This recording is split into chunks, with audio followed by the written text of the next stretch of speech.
તમારા ખેતરની માલિકોને કૂવો હોય, કૂવામાં 3 સબમર્સિબલ પંપ માંડી લ્યો, 24 કલાક હાંકી લ્યો. કૂવાના તળિયાથી પાણીની એકલી આવક હોય કે 24 કલાક પંપ હાંકો, 3 પંપ એક ધારા હાંકો, છતાં પાણી એક દરાવ હેઠું ન ઉતરે.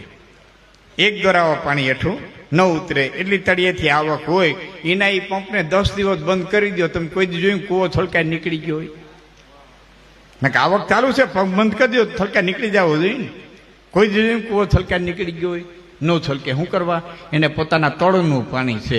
નેઠા વિનાના નેરણા કાંઠાન બારા જાય, નદી નાળા હોકરા સલી સલીને વ્યા જાય. શું કરવા? ક્યાંય વાડીમાંથી જેડ્યું કે ડુંગરમાંથી જેડ્યું કે ગામમાંથી જેડ્યું કે પાદરમાંથી જેડ્યું.